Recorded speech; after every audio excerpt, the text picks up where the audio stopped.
lain. Seperti itu.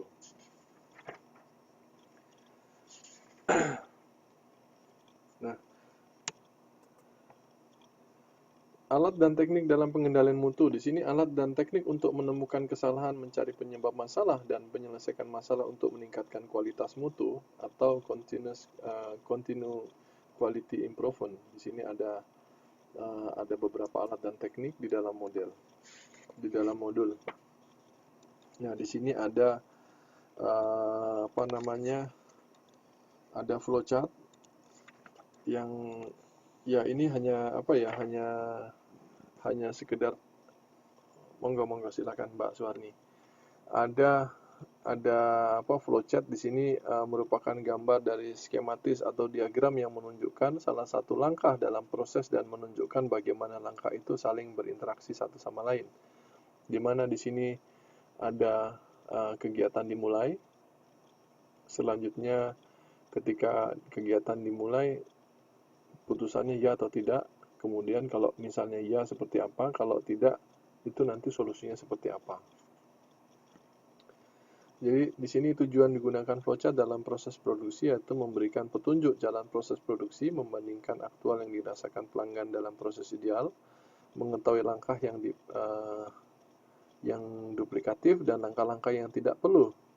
Selanjutnya mengetahui bagian proses di mana pengukuran dapat dilakukan, menggambarkan sistem total, kemudian urutan proses dan rangkaian inilah yang akan digunakan untuk membantu dalam mendeteksi masalah.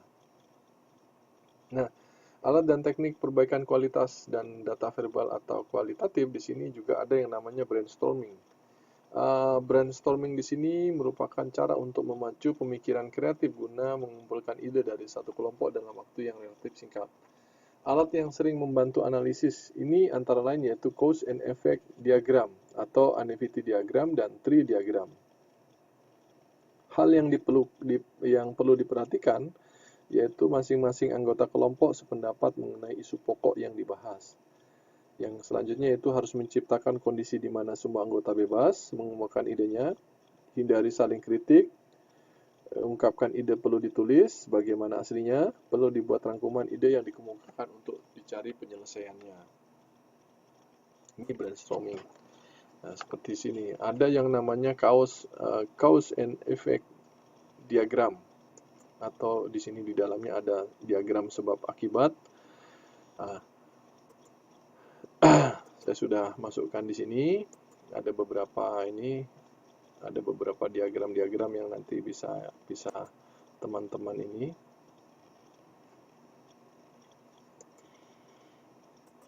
Bahkan ada yang namanya diagram Pareto. Jadi di sini ada beberapa diagram yang digunakan yang bisa nanti akan memudahkan seorang manajer atau seorang manajer operasional itu bisa mengambil keputusan yang efektif untuk mencapai tujuan organisasi. Jadi ada beberapa alat atau teknik perbaikan kualitas di sini yang bisa nanti paling tidak saudara-saudara tuh tahu, oh ini ada beberapa teknik, ada beberapa alat yang bisa digunakan di dalam mendeteksi kualitas suatu produk dalam membuat suatu produk ya. Ini yaitu tadi seperti yang saya jelaskan di awal. Jadi ketika mata kuliah konsentrasi biasanya saya juga tidak hanya mengajarkan teori. Biasa saya juga akan mengajari mahasiswa saya dalam menggunakan software-software tertentu untuk menunjang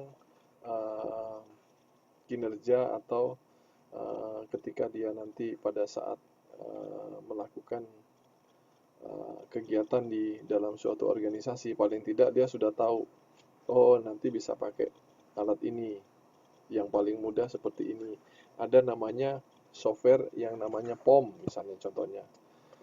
Software POM ini bisa membantu banyak pekerjaan yang berkaitan dengan manajemen operasional. Seperti itu.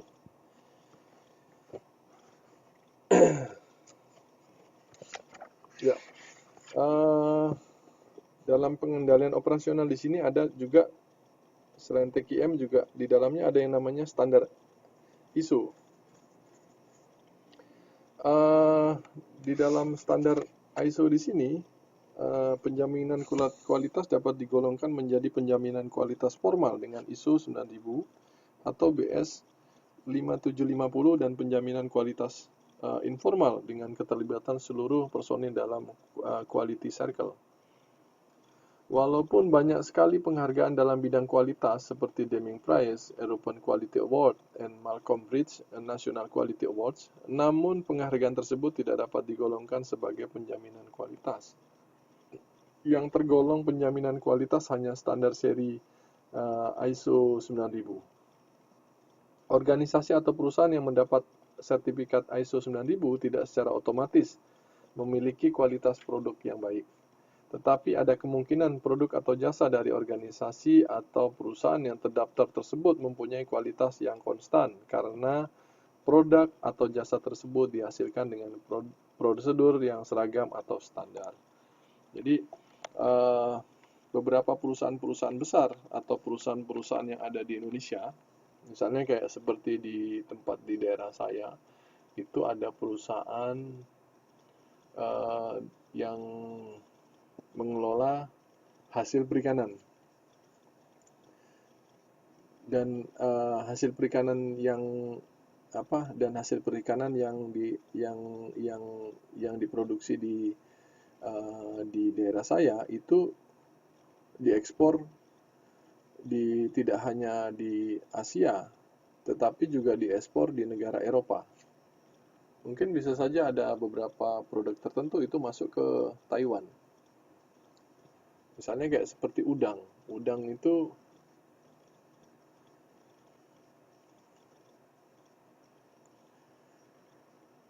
Pak, maaf, apa bedanya ISO sama GMP? GMP. Ada yang bisa bantu nggak, teman-teman? Sambil jalan, ada yang bisa bantu nggak, teman-teman? Pertanyaan dari Mbak Khalifatus Salma.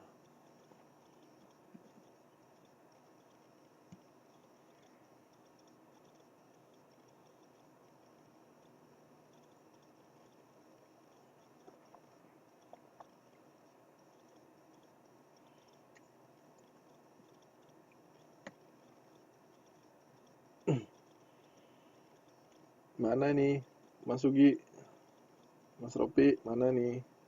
Atau ini Pak Adi, ada yang bisa bantu nggak? Apa bedanya antara ISO sama GMP? Mungkin Mbak Khalifa bisa jelasin tuh GMP itu apa ya?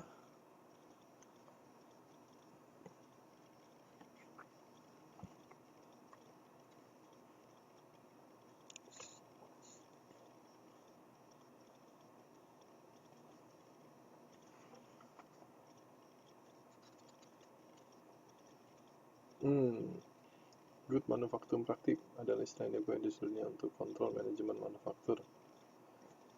Ya, benar. Oke. Ada yang bisa bantu nggak? Apa perbedaan dari ISO sama GMP?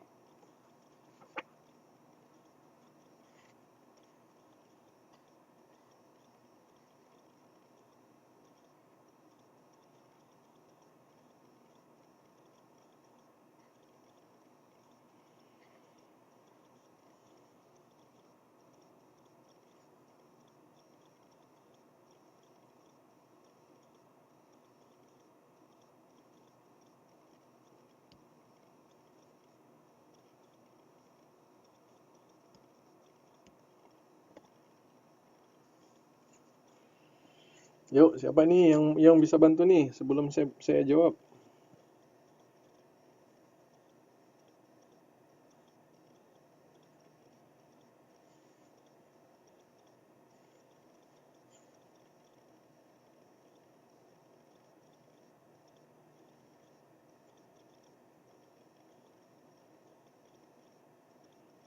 Yuk, monggo. Ya, ISO adalah Badan Penetapan Standar Internasional. Nah, Mbak Ira menjawab bahwa GMP lebih ke peraturan tentang cara untuk mendapatkan kualitas produk yang diinginkan. Ayo, ada lagi.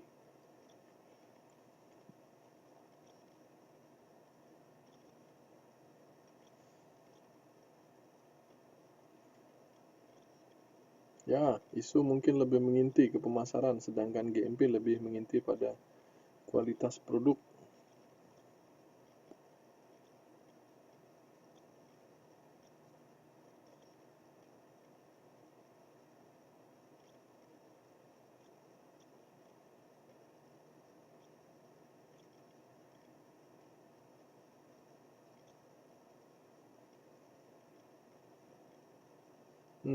Oke.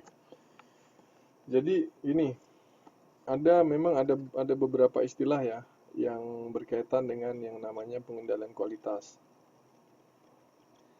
Tetapi dalam hal apa yang sering digunakan untuk uh, menjamin kualitas secara formal itu biasa apa namanya organisasi itu menggunakan yang namanya ISO 9000.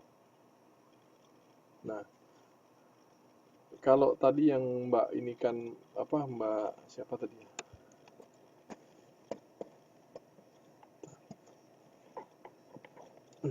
Ya, Mbak Khalifatus itu tadi berkaitan dengan GMP. Jadi itu ada beberapa standar proses produksi ya benar itu seperti yang Pak Adi sama beberapa teman yang lain yang sampaikan. Jadi kalau misalnya di perusahaan-perusahaan besar itu akan lebih familiar dia akan menggunakan yang namanya standar ISO 9000. Contohnya tadi kayak seperti ini. Perusahaan yang ada perusahaan pengolahan hasil perikanan yang ada di daerah saya itu memproduksi beberapa hasil olahan laut, salah satunya yaitu udang maupun ikan. Nah, uh, dalam proses untuk memasarkan produknya itu perusahaan harus memiliki yang namanya standar tertentu. Salah satunya dia harus punya yang namanya standar ISO, salah satunya itu. Itu yang dipakai dia. Salah satunya itu. Dan ada mungkin dia yang saya tahu itu dia punya punya apa?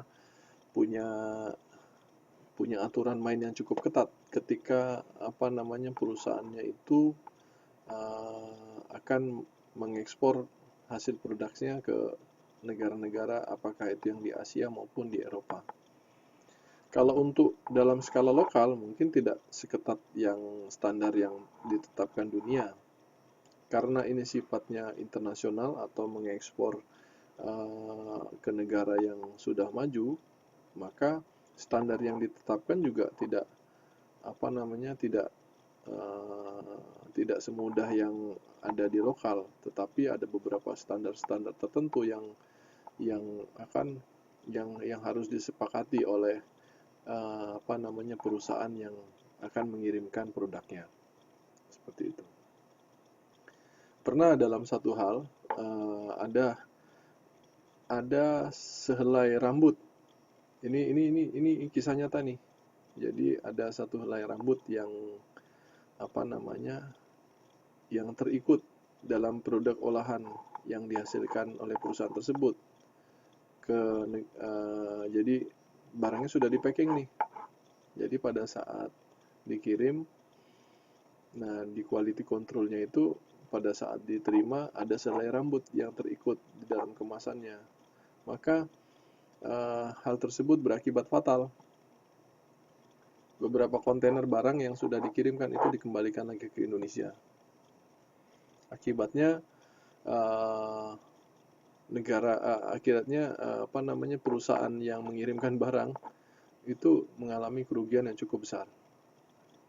Hal tersebut merupakan apa ya bagian dari keteledoran dari karyawan yang yang mengerjakan proses produksi. Jadi nggak main-main. Kalau di Indonesia mungkin namanya SNI. Betul. Coba lihat. Pernah dalam satu, ya itu contoh ya, pernah dalam satu masa pemerintah menganjurkan pengendara motor itu harus pakai helm yang ada logonya SNI. Kalau nggak ada SNI berarti nggak baik itu. Salah satunya seperti itu. Itu berlaku di pabrik saya, Pak. Selai rambut ada plastik, semua barang dibalikan lagi. Nah, ya kan, ini contoh kan. Di pabrik saya juga gitu, Pak. Selai rambut diproduk jadi bahan rapat. Ya, ini karena gini, eh, ketika perusahaan, ketika suatu perusahaan itu melakukan kegiatan usaha yang apa namanya, misalnya gini, perusahaan Taiwan dia ingin memasarkan yang ini, melakukan kerjasama untuk memasarkan hasil produknya ke negara Eropa gitu. Paling tidak dia harus mengikuti beberapa aturan-aturan yang sudah resmi atau sesuai dengan standar yang ditetapkan di standar aturan internasional seperti itu. Jadi nggak main-main, sehelai rambut itu berakibat fatal. Kita bisa membayangkan ketika satu kontainer barang itu mungkin hitungannya kalau diuangkan mungkin sekian puluh, mungkin ratusan atau mungkin lebih ya juta. Itu sudah di packing, terus melalui tahap pemasaran, kan ini udah dikirimkan nih. Kirimkan kan juga butuh biaya. Sudah gitu masuk dalam beberapa mekanisme-mekanisme yang mungkin mengeluarkan biaya yang tidak cukup, tidak tidak yang cukup besar. Lantas pada saat sampai, barangnya harus dikembalikan. Maka perusahaan yang bersangkutan akan mengalami kerugian yang cukup besar. Nah, jadi itu kualitas itu penting. Jadi standar itu penting. Uh, di apa namanya untuk pengendalian kualitas itu tidak hanya di dalam hal tidak hanya dalam perusahaan-perusahaan yang manufaktur saja ya. Ya, jadi harus benar-benar teliti dalam kualitas. Benar, Mbak. Jadi memang nggak main-main kalau misalnya kita bekerja di perusahaan besar. Seperti di sini kan sudah go-nya kan go internasional ya. Jadi nggak main-main. Nah, kita bisa lihat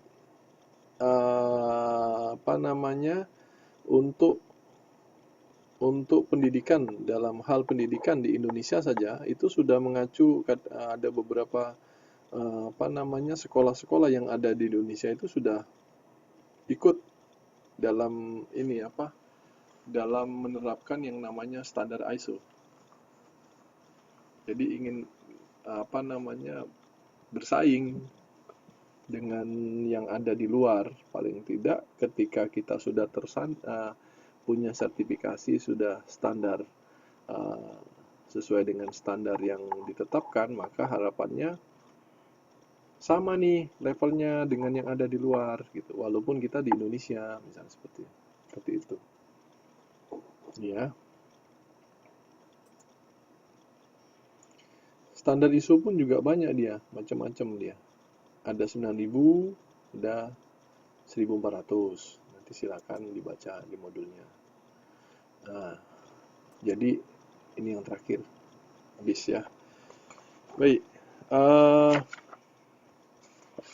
dari sini nanti akan ada saudara-saudara nanti akan lebih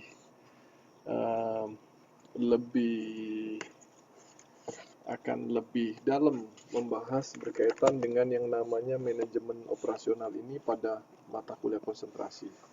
Kalau produk makanan yang di Indonesia, BPOM sama MUI juga ikut berperan dalam pengecapan produk ya Pak. Benar Mas, harusnya BPOM dan MUI itu juga harus melakukan itu. Kenapa MUI, Majelis Ulama Indonesia? Karena gini, mayoritas masyarakat di Indonesia itu beragama Islam. Jadi paling tidak apa namanya, MUI harus turun turun jalan, paling tidak mengawasi makanan-makanan atau produk-produk yang nantinya akan dikonsumsi oleh ini apa namanya masyarakat yang menjadi mayoritas di negara kita. Misalnya gini, minggu lalu saya pernah cerita tentang Indomie. Ketika kita apa namanya mau makan Indomie, itu udah nggak khawatir lagi. Karena apa? Di dalam Indomie itu ada sudah tulisannya halal. Nah, sementara BPOM yang ada di Indonesia itu juga harus maksimal dalam menjaga peredaran produk-produk yang ada di negara kita. Cuman memang ya mohon maaf, mungkin karena keterbatasan personil maupun keterbatasan hal-hal lain sehingga apa namanya organisasi BPOM yang ada di Indonesia maupun yang MUI yang ada di Indonesia itu masih belum bisa berjalan dengan maksimal. Kita masih bisa melihat beberapa kecurangan-kecurangan yang terekspos pada saat ini. Misalnya contohnya kita bisa melihat skandal vaksin palsu. Betapa bahayanya ketika seorang dokter itu menyuntikkan vaksin palsu. Oke, nggak apa-apa Mbak Santi, santai saja. Ini sudah terakhir. Ketika seorang dokter menyuntikkan vaksin palsu kepada seorang kepada bayi-bayi yang ada di negara kita, efeknya luar biasa. Apakah itu efek kesehatan maupun yang lain. Jadi seperti itu. Nah, harusnya BPOM itu harus jauh-jauh hari itu harus melakukan yang namanya pengecekan secara prosedur seperti itu. Tidak hanya vaksin palsu, mungkin yang lain, mungkin dalam hal kaitannya dengan produksi-produksi usaha kecil atau usaha besar, kita bisa melihat bagaimana mudahnya perusahaan-perusahaan yang ada di Indonesia yang bergerak dalam tahu formalin dalam memproduksi hasil olahan makanan. Kita bisa lihat tahu formalin, kita bisa lihat bagaimana saus yang diproduksi dari benda-benda dari bahan-bahan yang sudah tidak layak. Mungkin yang terbaru ini ada lagi ditemukan mijat lilin. Apa itu mijat lilin? Apa itu Mbak Santi, mijat lilin? Ada ini yang baru ini juga ada ini peredaran obat yang sudah expire. Ada beras plastik maupun yang lain. Itu harusnya tidak terjadi. Kalau misalnya BPOM-nya kita itu benar-benar melaksanakan tugasnya. Ya, kembali lagi, mungkin karena di tempat kita BPOM-nya mungkin organisasinya juga memiliki keterbatasan, jadi masih belum bisa terlalu maksimal. Oh, mie mengandung lilin, nah itu kan. Sebenarnya juga itulah hebatnya masyarakat kita kan juga kalau ngelihat dari seperti ini kan kreatif dan inovatif, tetapi ya kreatifnya dan inovatifnya juga tidak baik. Ini salah. Segala sesuatu yang tidak baik harus dicegah. Seperti itu. Membahayakan. Yang jelas mungkin kayak seperti makanan yang expired ya. kadang-kadang kan masih beredar tuh. Mungkin ada pengusaha yang nakal mungkin mengubah tanggal kedaluarsanya.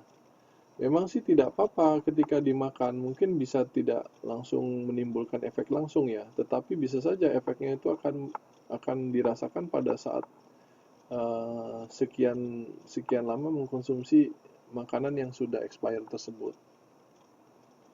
Seperti itu. Dan masih banyak lagi hal-hal yang melanggar yang namanya etika bisnis. Ya benar Mbak Santi. Mudah-mudahan nanti lulusan UT khususnya angkatan 10 bisa merubah hal-hal yang tidak benar menjadi lebih baik untuk Indonesia di masa yang akan datang. Oke, dari sejauh ini apalagi ada yang mau didiskusikan? Kita sampai jam ini bagus ini kalau kita seperti ini lebih lebih lebih banyak diskusi ya. Di sini ada 25 partisipan. Siapa ya yang nggak hadir ya? Otaknya lebih hidup ya. Nggak ngantuk Pak? Ya Alhamdulillah.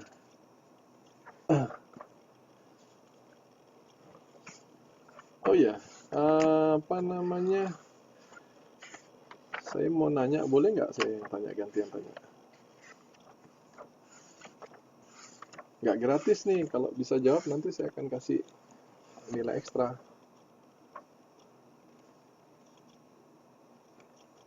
Oke, saya mau nanya nih, apa ya perbedaan antara produksi, operasi, dan manufaktur?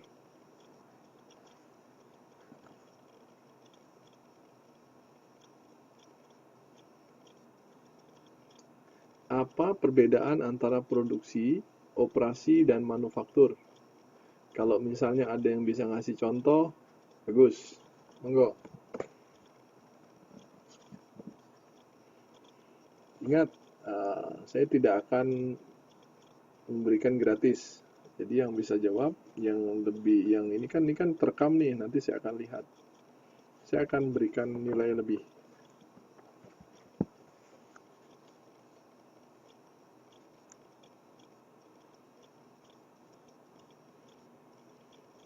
Produksi, Mbak Sri Handayani, produksi adalah proses menghasilkan suatu barang dan jasa. Ya, ada lagi?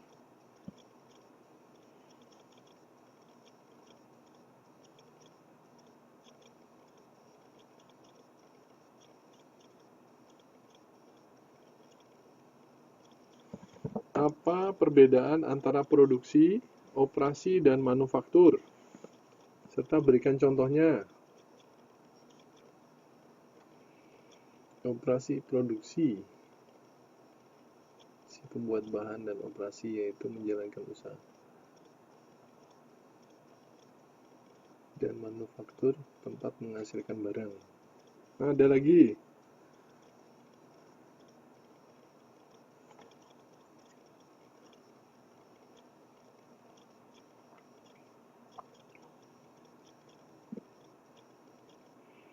Yo, mana yang lain ini? Ini Mbak Sri sama Mbak Santi. Ayo, mana yang lain? Operasi yaitu menjalankan usaha tersebut. Mbak Ira, produksi merupakan proses pembuatan barang dan jasa, contoh produksi makanan. Ya, ada lagi.